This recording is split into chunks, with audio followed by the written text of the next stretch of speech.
I'd like to give a special thanks to Global for their generous support of this program. Oh, yeah. Well, no, you're not going to. No. Just to be clear, you're not going to talk in the elevator. Collaboration is an incredibly complex thing. The reason we come into an office is to change the way that we collaborate. Like, we're actually creating things where, like, you will bump into some of those people. There's going to be some random person at the coffee machine if you go there. Looking at single workplaces, you saw how important, physical proximity was. Physical attendance as a proxy for collaboration, which is insane. These macro effects dominate, right? And how that related to outcomes we care about, like company performance, employee retention. It doesn't mean the micro stuff doesn't matter. It absolutely does matter. What matters is they barely communicate. Coming in is not collaboration. That is a prerequisite for certain kinds of collaboration being more likely. The reason you don't give people choice is because, again, there's this coordination problem. If it turns out, like, I don't know who's going to be in, well, like, that's a bad idea. You don't want to make it where, like, this is a fight every time. No. You do absolutely want people to want to come in.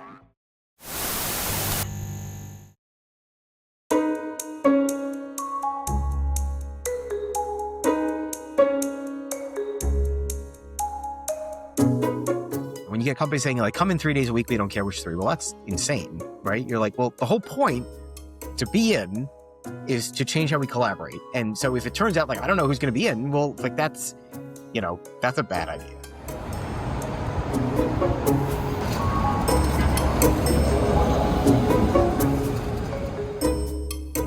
So let's talk about collaboration. We talk about it a lot, but what is collaboration and how does it happen? The way we discuss collaboration is fundamentally vague. It's an oversimplification of something far more complex. So what do we really know about how we collaborate and the environment that enables it?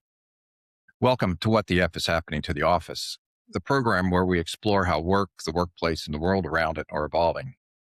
Hi, I'm Bob Fox, founder of Work Design, and in each episode, we talk with the people shaping the future of work, leaders, designers, and innovators who are redefining how and where we work.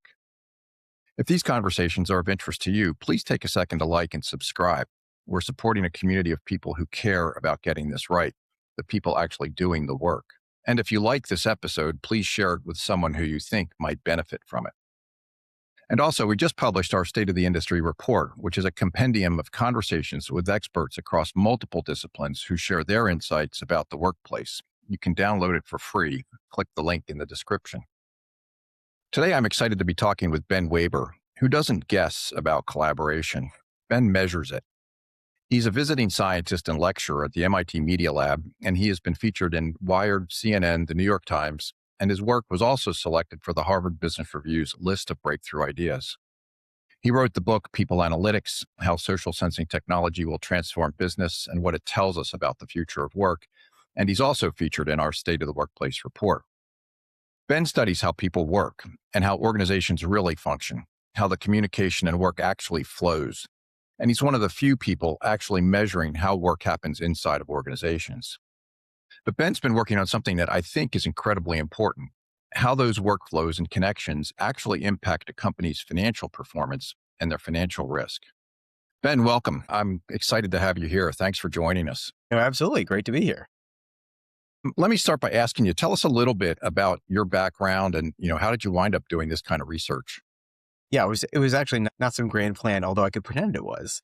But really, a lot of my work originally during my PhD at first, it was in the lab to look at how people were at a very fine-grained level interacting with each other in terms of conversational dynamics, again, using sensors to look at those things. And then as actually some folks from the business school at MIT were interested in looking at like office environments, we actually took that technology and looked into companies and look at much longer time horizons, talking about months of how people collaborated and then combining that with email data to look at the different aspects of communication and how that related to outcomes we care about, like company performance, employee retention, what have you. And this is something obviously social science has been doing for a while, but typically with surveys with human observation. And that is certainly useful for a number of things. But what we were constantly seeing was just, first of all, how powerful this kind of data that we generate, again, just through the course of work today is in terms of, now, whether we're using Zoom to interact, whether we're using email, or just, again, being in a physical office that has sensors in it. You can do all sorts of things with that. What's interesting, though, is how often you would just see the importance of, physical workplace come into play in terms of driving these dynamics. And it's at all different levels of abstraction, which that's what's really fascinating. Again, I didn't come in to this whole area of research interested in that, frankly, at all. I thought it didn't matter. It's like, okay, I can email anyone, so why should it matter where I am? But when we were looking at single workplaces, you saw how important physical proximity was in terms of driving these interactions.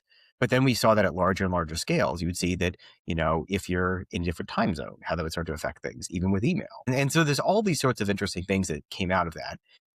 As I did that more and more, there was this question of, all right, like I've made this assumption, which was very naive, I think, that if you just show, CEOs this kind of data and say, hey, like stop doing these horrible things, like you'll make more money, which is true, that they would just do it. What I didn't fully appreciate was how not just the culture of people management, but also the incentives that we have around work and around how what we call performance, how that has shaped how we're willing to, make investments in people in parts of the organization in the workplace to drive these longer term outcomes. And then this is where, as I started to get to know more folks in finance, we're learning about how they even value companies and think about future profitability.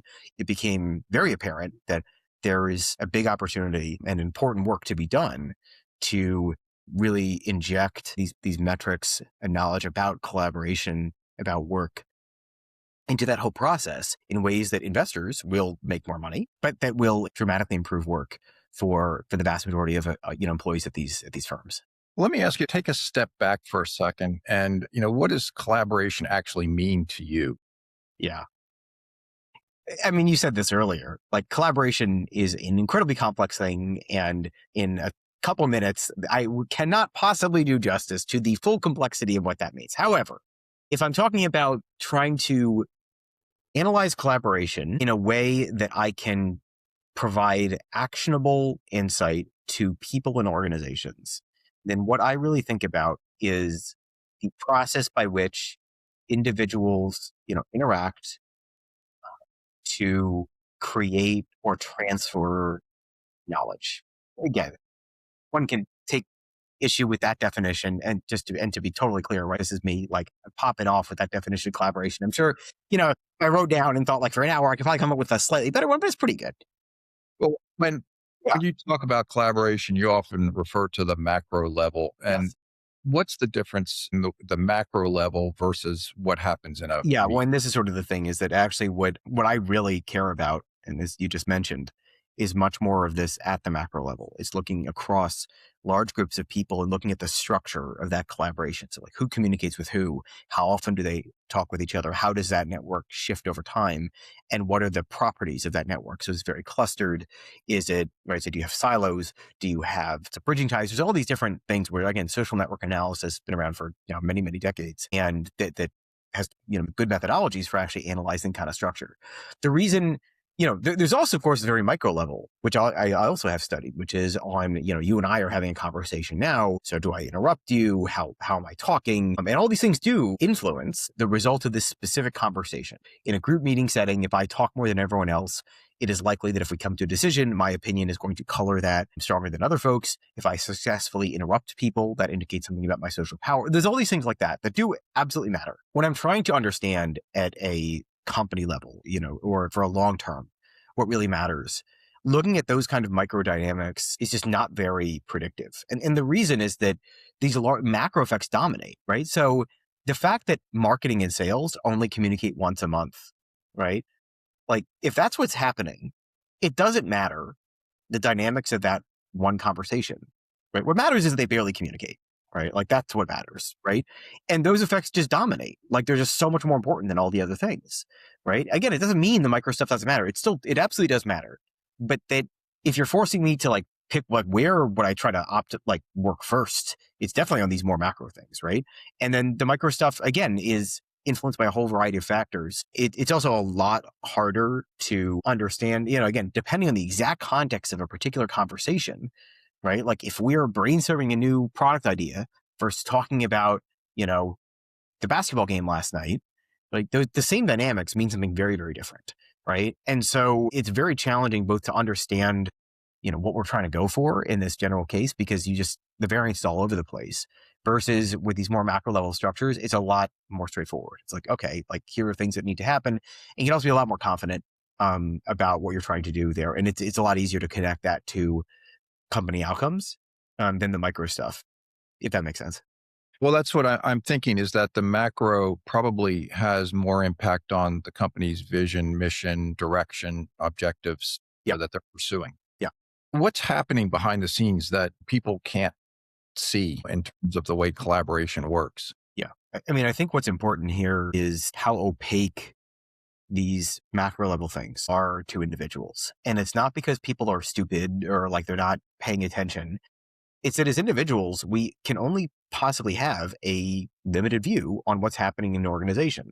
People still talk about this sort of stuff. They say there's a buzz in the office or something, right? But then, okay, well, you saying there's a buzz in the office means that you're walking around different floors and you're sort of subjectively observing like what's going on, right? That is this much of the day, this much of a single office. If you're a company that has people in different cities, different countries, all over the world, right? You can't see that. It is impossible. You can't. And so this is sort of the thing is that I think one of the reasons that we really haven't seen improvements in management for the last 60 some years is that, if we're just being honest, right, is that we've stopped doing from a management perspective, like the stupidest things we could have done. Right? We stopped doing a lot of them.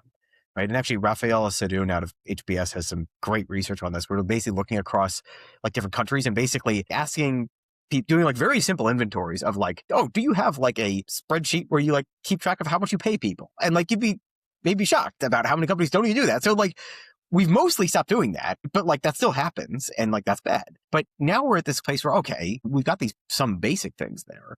You know, now we have these massive organizations or even not so massive, right? We're even just geographically distributed.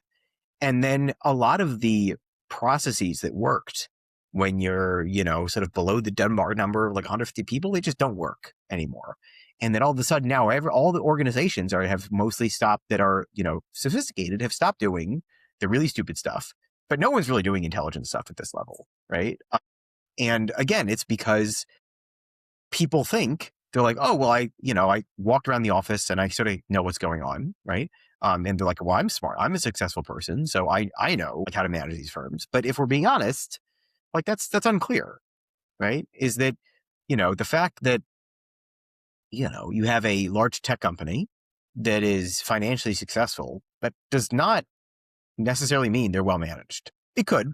It totally could. But, if you're Google, you could lock your employees in broom closets for a year.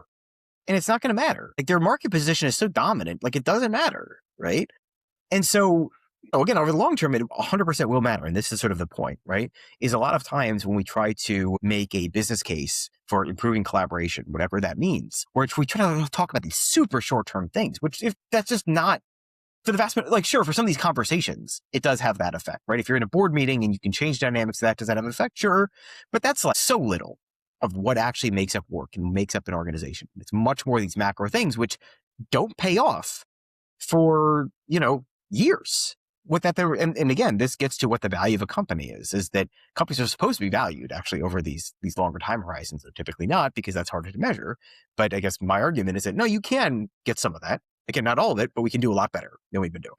When you're looking at these organizations, what are you actually measuring? Yeah.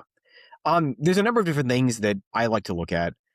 When it comes to data more related to collaboration, this is where using things like email, chat, meeting data is incredibly important. Not the content of these communications. Content, again, super contextual.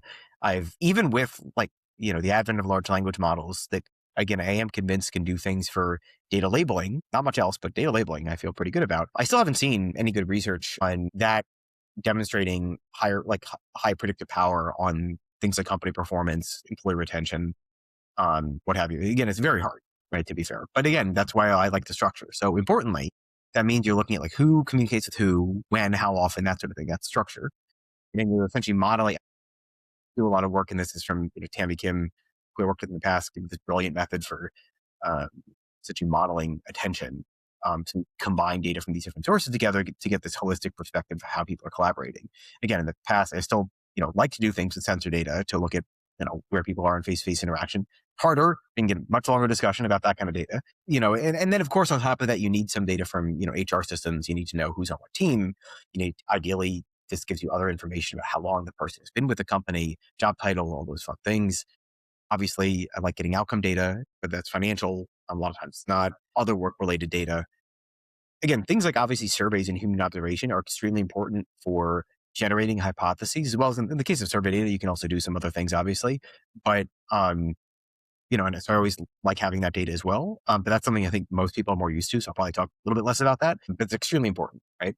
But it sounds like Yeah. it's more than just the individual interactions that you're Well, yeah. So the whole point is it's much more around the aggregation of these interactions, right? That like, I'd argue you don't care. Like, does person A talk to person B? Like, that is almost irrelevant, right? What you care about is you combine these interactions into over the course of, let's say, like a month, ideally, you want at least like a month's worth of data. You can do it. You can have a much more technical discussion about why a month is good. Like 4 weeks is good. 2 weeks is probably the minimum you can do for a variety of reasons. 4 weeks is pretty good. And you sort of combine all these interactions together to get this broader picture of like, okay, what does collaboration or communication, let's say, look like within this firm? And what do those dynamics look like? And then you can look at how it changes over time. So it is made up of these smaller interactions, but that what you care about is not that particular interaction or the particular character of the relationship between two people. What you care about is how that plays into the larger structure of the organization, because it's sort of those dynamics that gets to how information flows, how ideas are likely to be generated. Again, the important thing here is like, you still don't know exactly what's going on, just to be like totally clear, right? Like, you're like, okay, here are people communicating. Are they communicating about the product? Are they talking about, right, like the Celtics? Like, I don't know, right? You don't know. But what you can show is that these dynamics are extremely predictive of like future outcomes that we care about, like way more than everything else.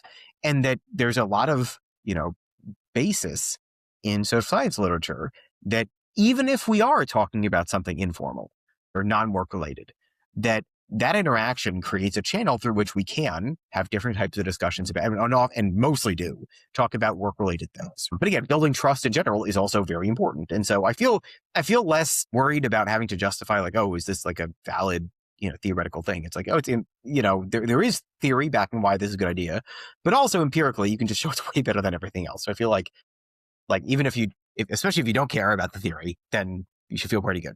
Well, I'm thinking most organizations have a number of departments, and those typically create silos. Yes. So what does a silo look like, and how does that Yeah. impact this data that you're looking at? Yeah. So specifically what you're looking at to determine the degree of, like silo-ness, there's a number of different metrics. There's not like a right metric to use, but in general, what you're trying to look at is, are people interacting a lot less, outside of the grouping you're looking at versus within, and what is the balance of that? And so what I would say with all this is that there's a huge range, obviously, on organizations, different teams, divisions of, where they are within this whole space, because people could spend literally no time with their team and all time external, or the exact opposite, right? And in an ideal world, if companies had very good internal KPIs, you could say for a particular team, like what's a good level to be at.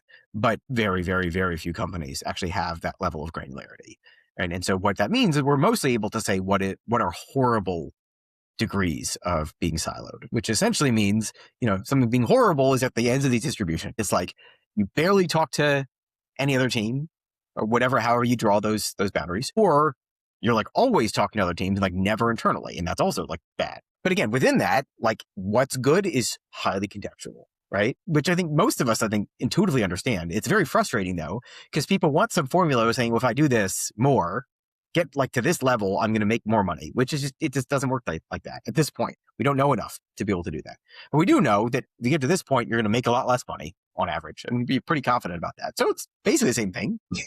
But I think it's true, and it's more intellectually honest. But that, again, you're really looking for like how isolated these teams are. And again, there's many different metrics one could use to measure isolation. I particularly like, a few, but, take your pick. They're all going to be pretty good. And they're very highly correlated. So you don't have to be super picky about which metric you use, honestly.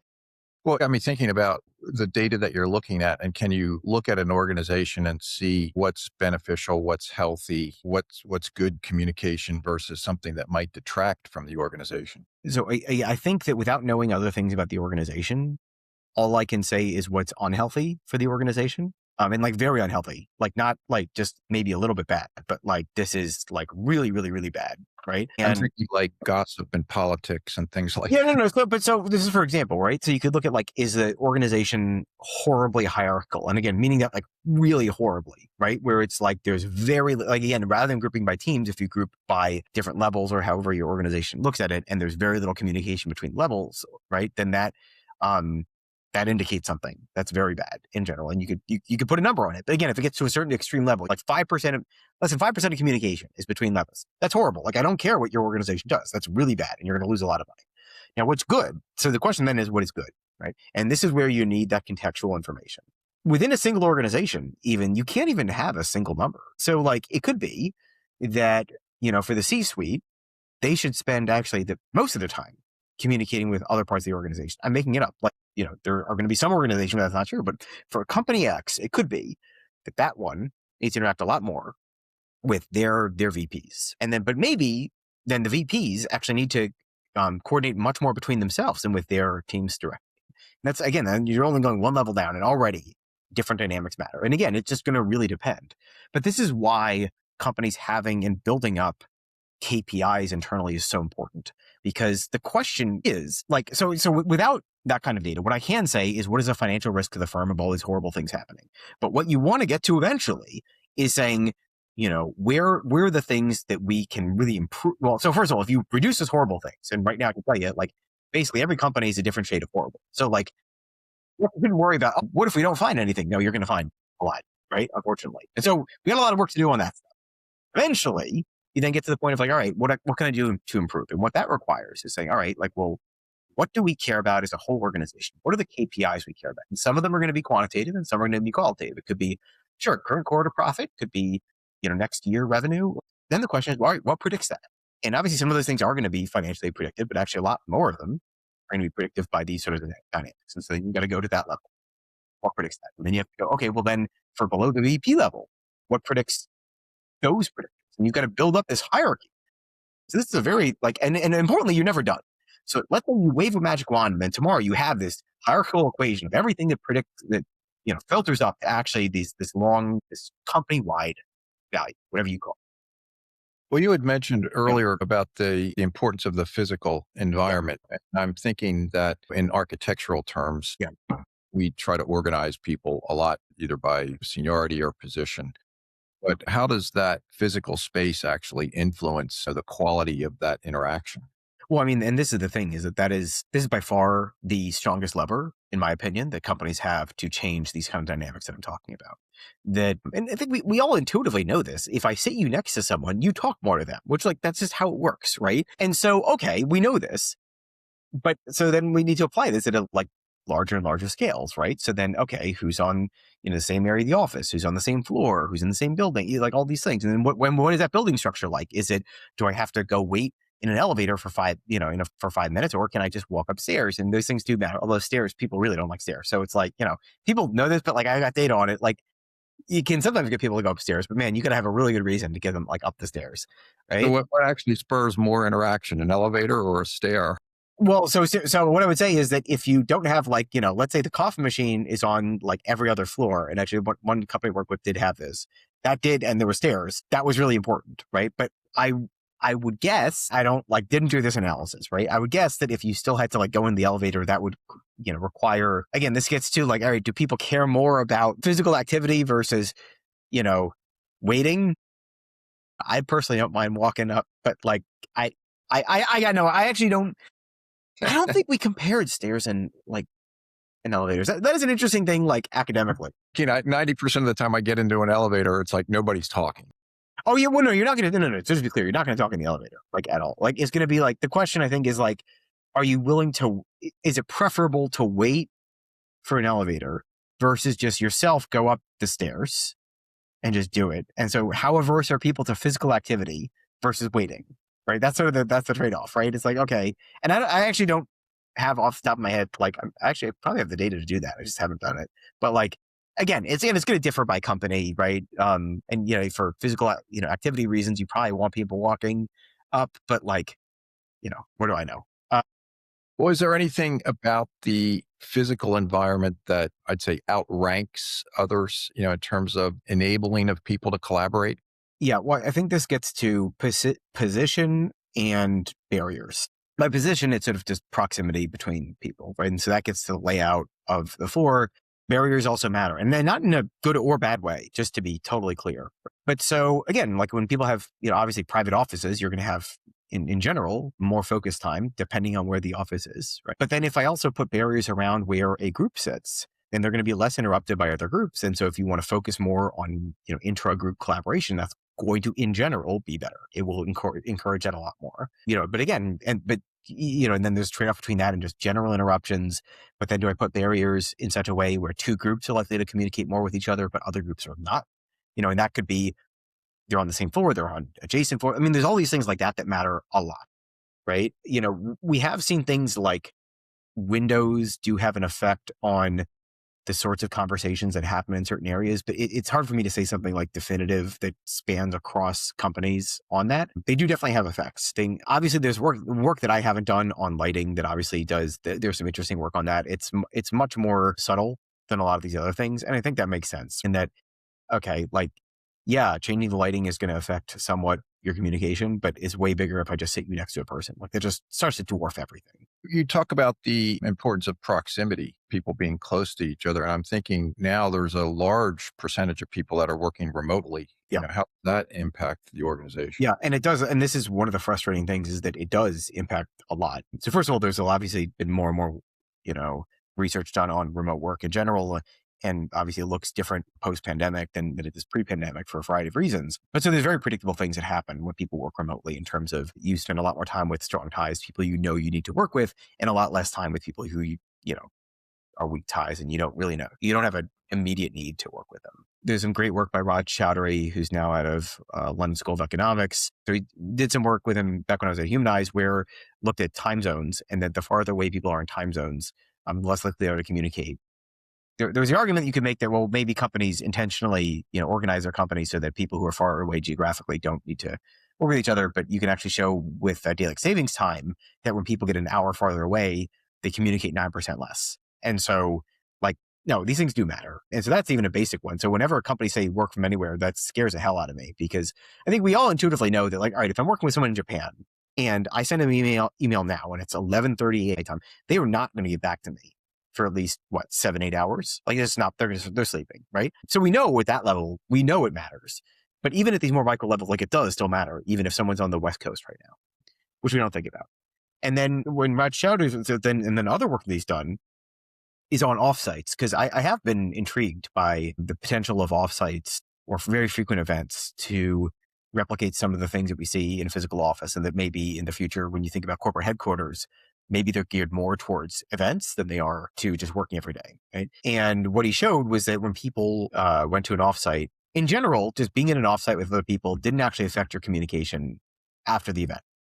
So just in general, it doesn't have much of an effect. However, people who shared a cab from the airport to the offsite location did communicate a lot more after. It just makes sense. Like it makes total sense that would happen because you're stuck in this, a cab with someone and you're going to, so they had intentionally scheduled cabs to save money, I guess, for people to go together. But it does imply that there are probably intentional ways that one could create other kinds of interaction for some of those, that if people are working remotely a lot more, when they do come together, to be very intentional about what one does there. And again, I think this gets into how one uses physical space as well, right? So even in those situations, it does matter a ton. Well, and I'm thinking that offsite is something that might happen, say, quarterly, as opposed to somebody at the other extreme would be in the office 5 days a week. Now that we've got these hybrid formats for work. So how does that interact with the way that people communicate? I would imagine the less or the greater the amount of time between interactions probably has some impact. Yeah, no, it definitely does. I guess what I would argue for is that if you are a company that is having more and more people work remotely, I would, part of the thing is I actually don't think in that scenario, if you're doing things appropriately, you probably won't save any money on office space or let's say not office space, on your just spend around workplace in general, let's say, right? Because what I would argue is that, right, even if offsites used to be quarterly, I would actually do them probably monthly at different levels, and that's going to be expensive. That's going to cost cost money. But that, again, I don't think that means like the whole company gets together every month. I think this means that you have different teams get together, maybe not even your team, but you get together with other teams you've been working with. Again, I think you've got to be much more intentional. I think this is the thing. I think what you get with a physical office is you don't have to think about that stuff as much. And you still should think about it more.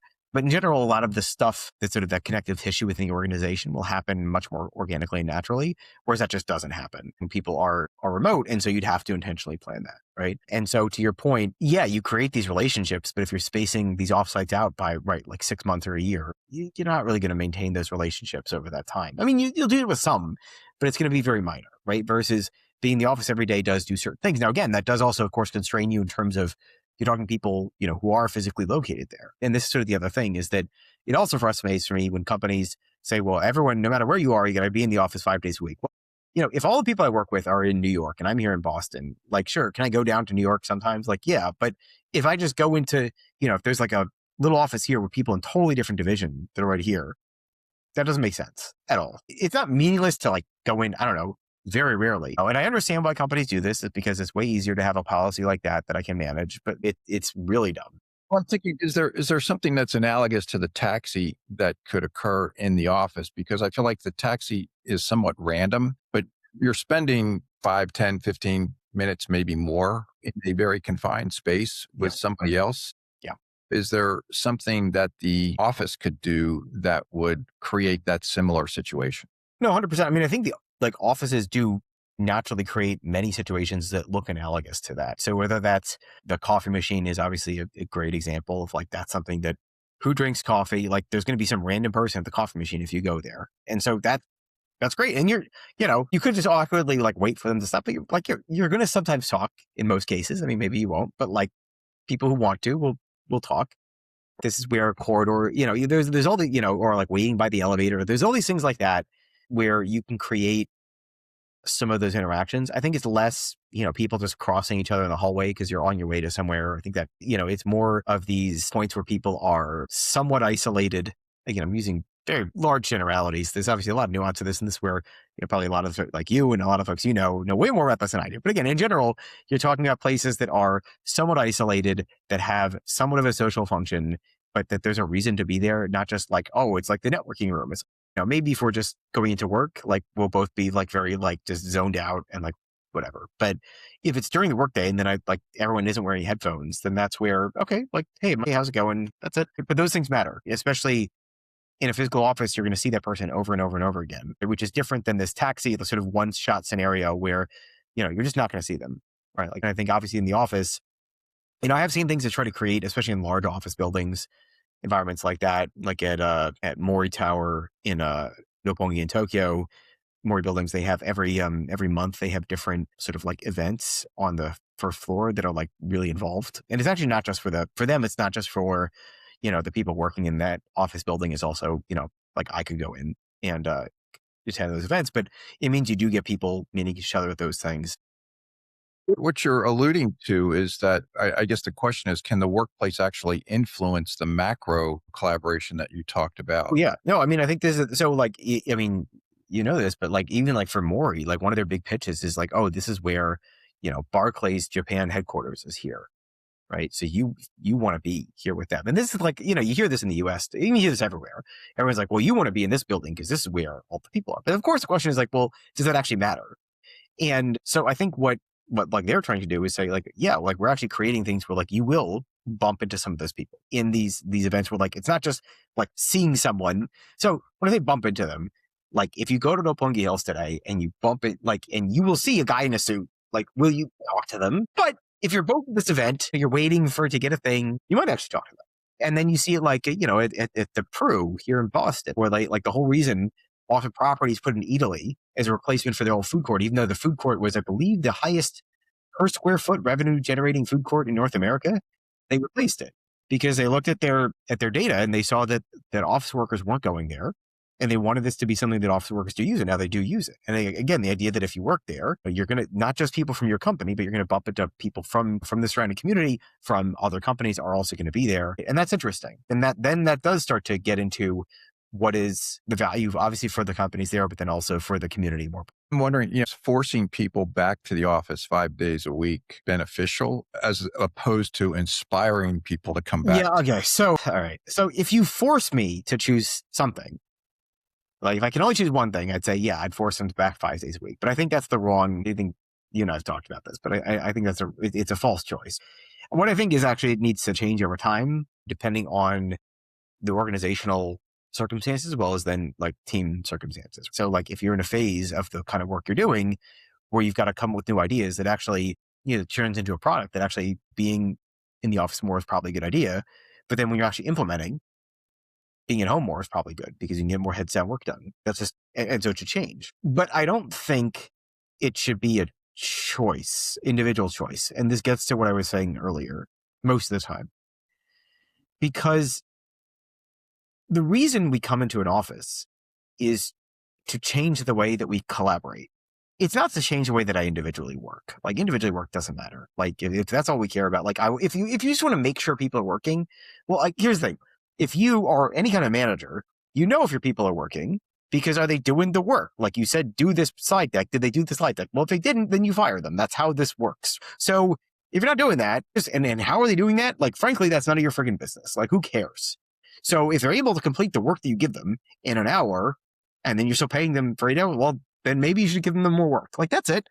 So it's a bad reason. But the reason you don't give people choice is because, again, it's this coordination problem. So first of all, when you get companies saying, like, come in 3 days a week, we don't care which three. Well, that's insane. You're like, well, the whole point to be in is to change how we collaborate. And so if it turns out, like, I don't know who's going to be in, well, like, that's a bad idea.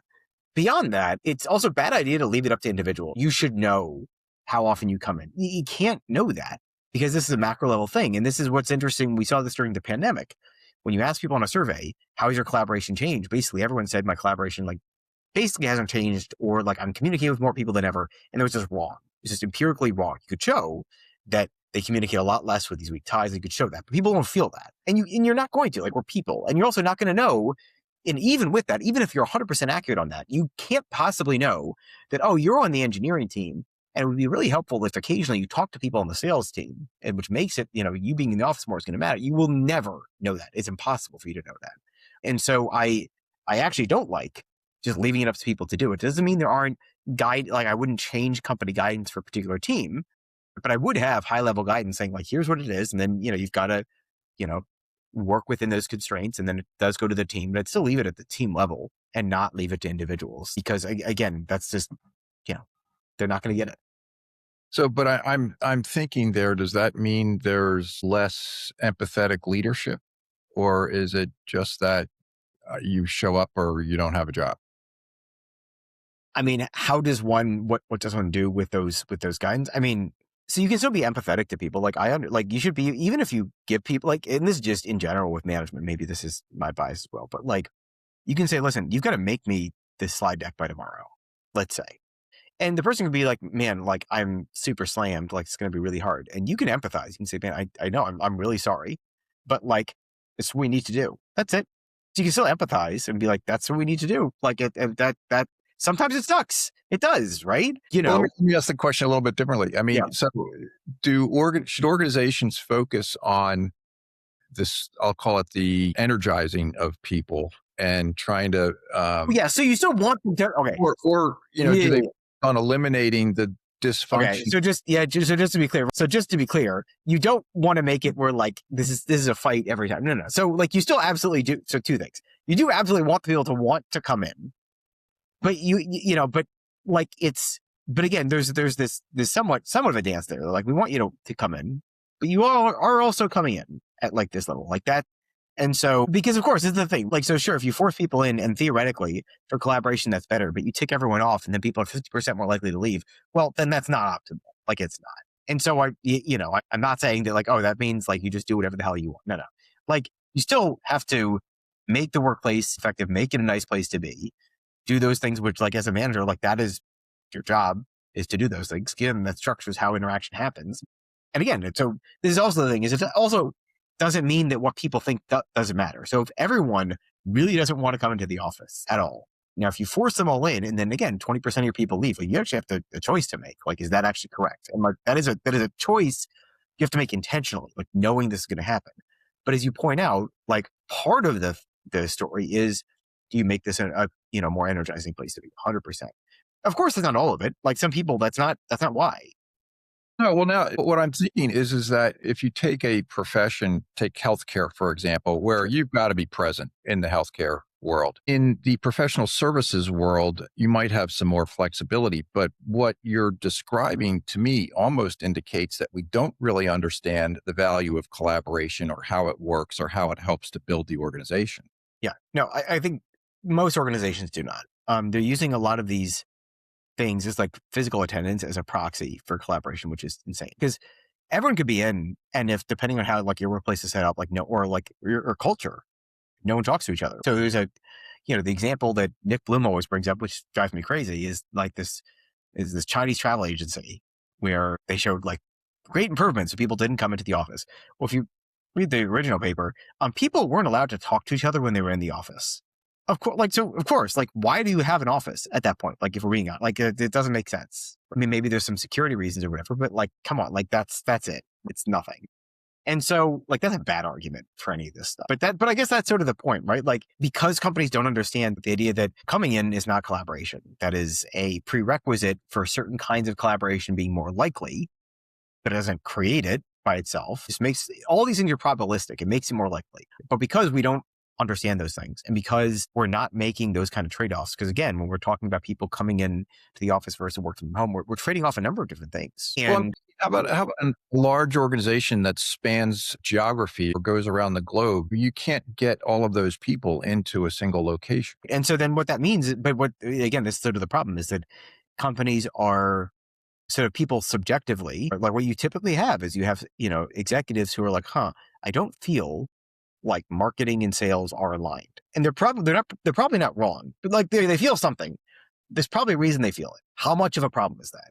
What does that imply in terms of like, do they need to get together to an offsite? Should you physically co-locate those people? Like there's all these choices. And again, there's all many choices, but the problem is that because, especially in those kinds of organizations, you don't have this quantitative view into those phenomena, then you really can't improve repeatably. Like you might sometimes improve, but it's mostly going to be luck.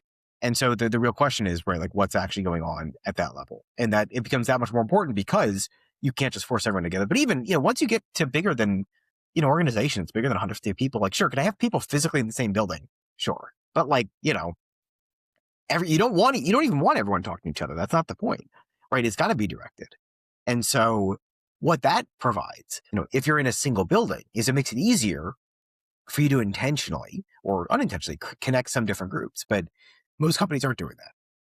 So if you were designing a headquarters for a hybrid organization, what would that look like? Or would you advise the company against designing a hybrid organization? So, okay, like I guess yeah, again, it's highly contextual, but let's say you're gonna do that. I mean, again, I think that like if you force me to choose only one model, I say, all right, I want people in the office 5 days a week in different like regional centers. But that's assuming I know nothing else about the firm, and then I think it's very easy to get much more contextual, and I think that's rare that is actually the right choice. There's just so many other ways of doing it. But what I would say is that, yeah, in general, especially if I think about building, either global headquarters or regional headquarters or whatever, that I probably want a bunch of people working there, but I also want to have a large percentage of the space that would be devoted for events, for like offsite type things, but like not just for big ones with the whole company, but for many teams to be able to come in from different places to meet and then, for a couple of days, do certain things. But it's going to look very different, and your utilization on those parts of the buildings might be kind of low, but like that's going to be way cheaper than you renting hotels every like 2 weeks for something. And you can also change it around, which is the other important thing. It could be that actually you want to, change the way the event works. And again, you can then very much control that. So I think I'd prefer things like that. And obviously a lot of, company campuses do have, event space and things like that. But I think it's much more, it's for these much larger things. It's for these huge events. And it's not for like, oh, I also have space where that's very intentionally for when you've got, 2 teams of 5 people getting together for like a couple of days when they're from out of town. It's a very different thing. But I would like to have stuff like So is there an overarching metric? What's the first metric that you would look at? Yeah.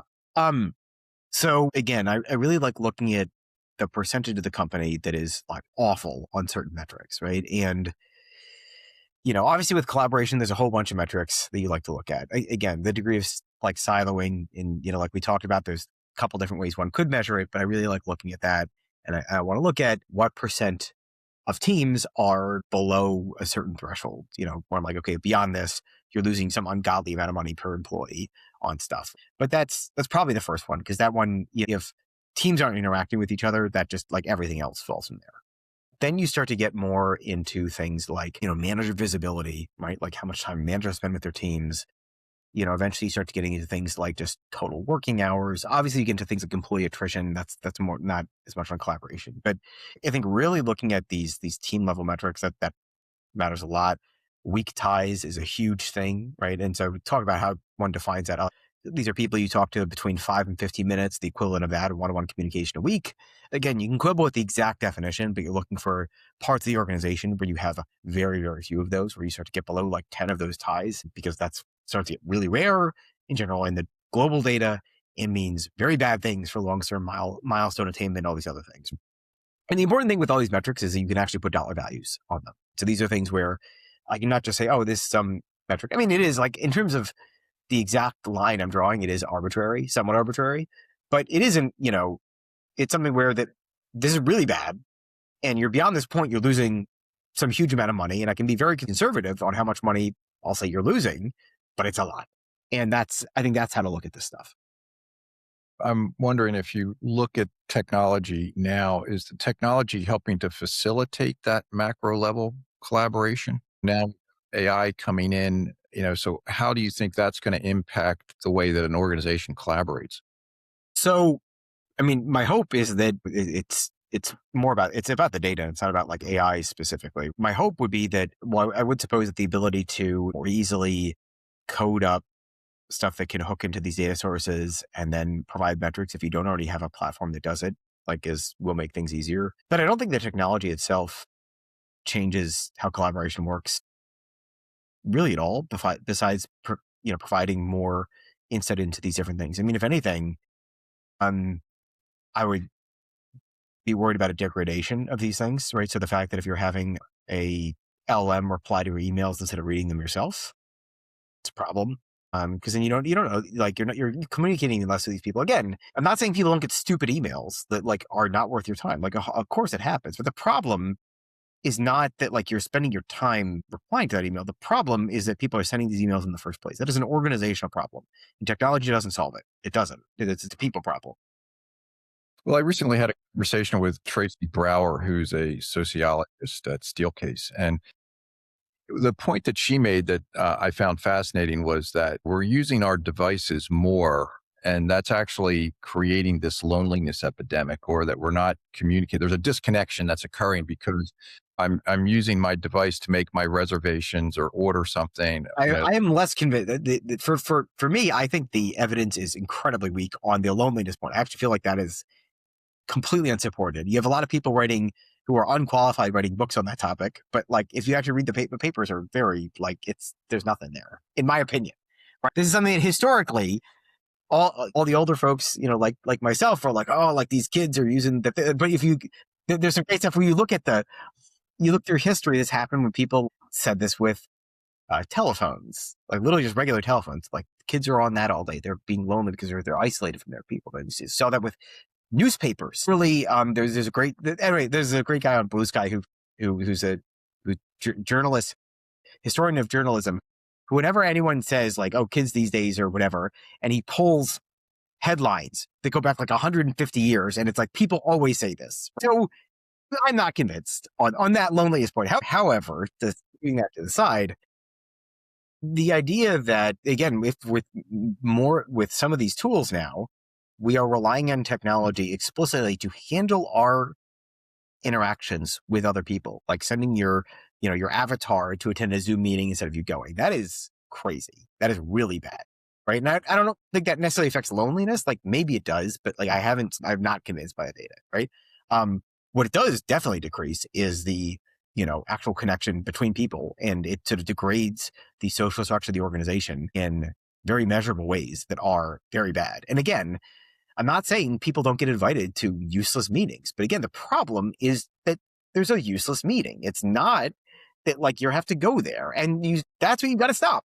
So, I mean, you can always use it like hell if you want to use it technologically. Hey, if I use some metric about how many people are sending their avatar to some meeting, then like, all right, that cancels it. I think, well, then you like that's it, or like that's on your employee review. Right? But I think it's got to be something like that. But I do think that is a risk. I think that is real that I do worry about affecting organizations. But again, that's going to be a much longer. I mean, the problem is in the short term, you feel more productive because, oh, I didn't have to go to this meeting. I can do other stuff. And that's true. But what it does is it means you're not actually grappling with the real problems. And then in the long term, the medium to long term, it is massively degrading the social structure of the organization, the ability to communicate information effectively, especially tacit information where you need trust and communication protocols, all these things. So I do think that is much more likely to happen. But I still, that's a hypothesis. I haven't seen data on it yet, but my guess is that something like that is going to come. Well, let me bring this back to the physical work environment. And if a leader of an organization, large organization, we're sitting here today and say, hey, we're starting to think about a corporate headquarters, how would you advise them? Where should they look? They want to try to improve this collaboration level. Are there things that they can do that would help the performance of the organization? Yeah. And I'm thinking specifically about what you described with like the forward-looking financial information. I mean, I guess, well, there's two things. So first of all, I would look, in an ideal world, I would look at what is going on in this company today and where are the fires internally. And then you try to mold the office to reduce the likelihood of those things happening, right?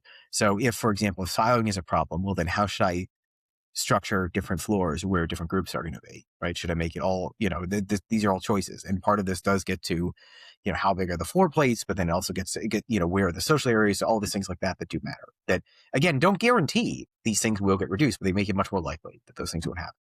If manager visibility is a problem, okay, well then, do you have little bullpens for groups where actually it's much like where everyone can always see each other within a team, but actually outside of teams, there's less of that visibility.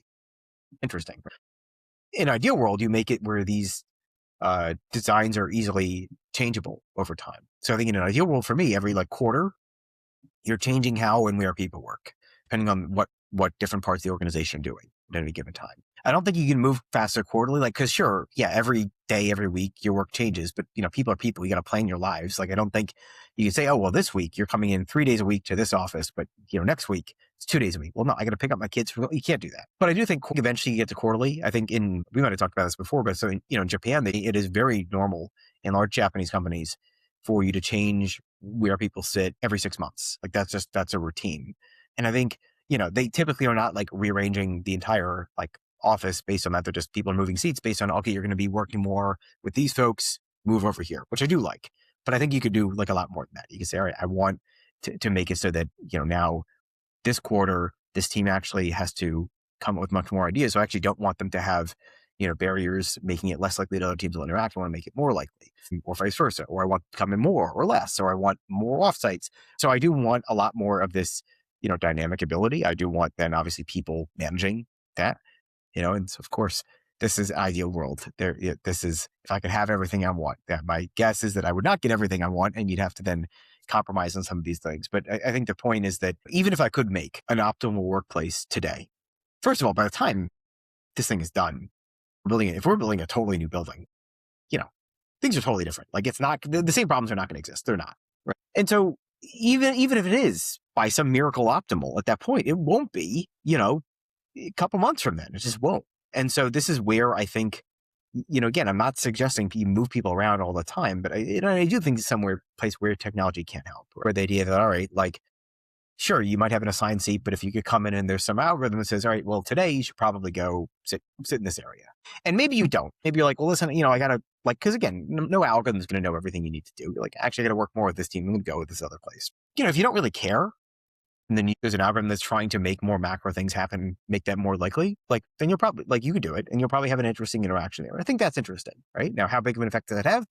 I don't know, but I think that is interesting, right? And I think to the extent you have the space support that kind of dynamic character, I think that would be very effective. Ben, well, this has been a great conversation. We're kind of coming up on our time, but I'm curious, is there anything that we've left out that you think is important to include talking about collaboration? I mean, I think that one important thing to consider is I've emphasized a lot that these macro level things matter, but what also matters is the culture, not just the organization, but also of the people that are working together and the baselines that folks have around how one interacts. And so one of the important things is that even as you're design, and I think most folks who, deal with workplace understand this, but I think it is less understood in management circles where this idea that we want to come up with an optimal that then we can apply globally, for example, or even if we start to have more folks from a particular community are starting to work in our company, then what that means is you're going to have to, if in the past, even the data you were looking at was from a particular population, then it's not going to be applicable in the same way. I mean, it will be somewhat, we're all people. I think having that kind of awareness that there's no, universal, like good way to manage a company, to create a workplace. Right? There's certain principles that you want to, in general, improve, and again, reduce the horrible things. But especially as we start to talk about getting to a really good place, that's where even within organizations, like these geographical differences are going to make a huge difference. And I think people understand this, but it's just something I wanted to throw out there to wrap up. Well, Ben, thanks. I really appreciate you taking the time to have this conversation. It's been lots of fun. Absolutely, no, I enjoyed it as well. You've always got some great insights that I enjoy.